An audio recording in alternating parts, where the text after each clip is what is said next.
స్వయంకృతంతో జరిగింది గతం, స్వయం కృషితో ఎదగాలి మనం. ఓం నమః శివాయ. తమిళనాడు తిరుచిరాపల్లిలోని శ్రీరంగం దగ్గరలో పరమేశ్వరుడు జంబుకేశ్వరుడుగా, పార్వతీదేవి అఖిలాండేశ్వరిగా భక్తులను అనుగ్రహిస్తున్న ఆలయం జంబుకేశ్వరం.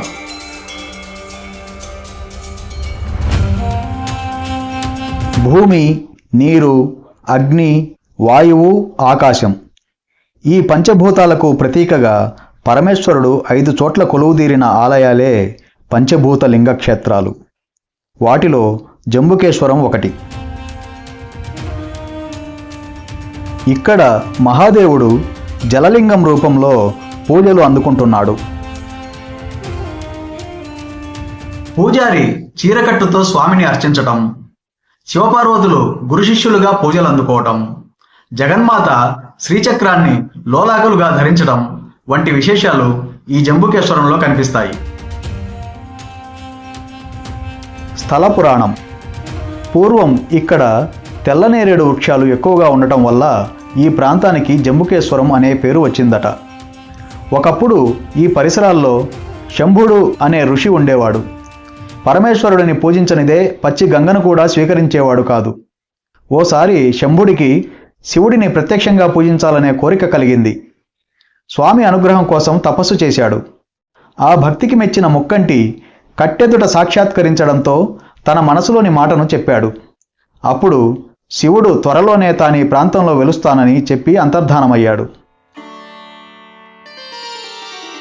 మాటిచ్చినట్టుగానే కొన్నాళ్లకు ఇక్కడ జలలింగంగా ఆవిర్భవించడంతో శంభుడు జంబువృక్షంగా మారి స్వామిని అర్చించడం ఆరంభించాడు.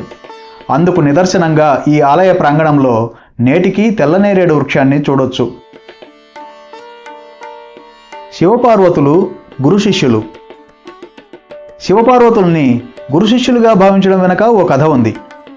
పరమేశ్వరుడు లోక కళ్యాణం కోసం తపస్సు చేస్తున్నప్పుడు పార్వతీదేవి ఆట పట్టించేందుకు ప్రయత్నించిందట. దీంతో స్వామి ఆగ్రహించి భూలోకానికి వెళ్ళి సాధారణ మహిళలా జీవితం గడపమంటూ శపించాడట. శైలజ తన తప్పును తెలుసుకుని క్షమించమని వేడుకోవడంతో కావేరీ నది ఒడ్డున తపస్సు చేయమని సూచించాడట. అలా అమ్మవారు ఈ ప్రాంతానికి వచ్చి లింగాన్ని తయారు చేసి పూజించిందట. ఆమె భక్తికి మెచ్చిన ఈశ్వరుడు గురువుగా ప్రత్యక్షమై జ్ఞానబోధ చేశాడట. అలా శివపార్వతులు గురు శిష్యులు కావడం వల్ల శివపార్వతుల కళ్యాణం జరిపే సంప్రదాయం ఇక్కడ ఉండదు. శ్రీచక్ర లోలాకులు. తిరువానైకావల్ అని కూడా పిలిచే ఈ ఆలయాన్ని కోచంగనాన్ అనే చోళరాజు నిర్మించాడట. 7 అంతస్తుల రాజగోపురంతో భక్తులను స్వాగతించే ఈ ఆలయంలో మొత్తం 5 ప్రాకారాలు ఉన్నాయి. వాటిలో ఒకదాని నిర్మాణానికి స్వయంగా ఆ సదాశివుడే సాయం చేశాడట. అందుకే దాన్ని విభూతి ప్రాకారంగా పిలుస్తారు. ఈ ఆలయంలో శివపార్వతులు ఎదురెదురుగా కొలువై దర్శనమిస్తారు. అంటే జంబుకేశ్వరుడు పశ్చిమాన ఉంటే అఖిలాండేశ్వరి స్వామికి ఎదురుగా తూర్పు దిక్కున కనిపిస్తుంది. అలాగే అమ్మవారికి ఎదురుగా వినాయకుడి ఉపాలయం ఉంటుంది. పరమశివుడు జలలింగంగా పూజలు అందుకుంటున్నప్పటికీ శివలింగం నీటిలో ఉండదు.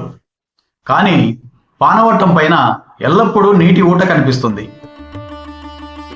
శక్తి స్వరూపిణి అఖిలాండేశ్వరిగా చతుర్భుజాలతో నిల్చుని మరీ దర్శనమిస్తుంది. అమ్మవారి ఉగ్రరూపాన్ని శాంతింపజేయడానికి ఆదిశంకరుడు ఇక్కడ శ్రీచక్రాన్ని ప్రతిష్ఠించడమే కాక శ్రీచక్ర కర్ణాభరణాలను అలంకరించాడట. అమ్మవారి ఎదురుగా వినాయక విగ్రహాన్ని ప్రతిష్ఠించడంతో దేవి మరింత శాంతస్వరూపిణిగా మారిందట. రోజు మధ్యాహ్నం అఖిలాండేశ్వరి ఆలయ పూజారి చీరకట్టుతో మహిళలా అలంకరించుకుని పరమేశ్వరుడిని పూజించేందుకు స్వామి సన్నిధికి వస్తాడు. ఇక్కడ బ్రహ్మోత్సవాలు, వసంతోత్సవాలతో పాటు కార్తీక మాసం, మహాశివరాత్రి తదితర ప్రత్యేక సందర్భాల్లో జరిగే విశేష పూజా కార్యక్రమాలను చూసి తీరాల్సిందే. ఈ ఆలయానికి విమానంలో రావాలనుకునే భక్తులు తిరుచిరాపల్లి విమానాశ్రయంలో దిగితే అక్కడి నుంచి చేరుకునేందుకు బస్సులు, ప్రైవేటు వాహనాలు ఉంటాయి. రైల్లో రావాలనుకుంటే ఆలయానికి దగ్గరగా ఉండే శ్రీరంగం రైల్వే స్టేషన్లో దిగాల్సి ఉంటుంది.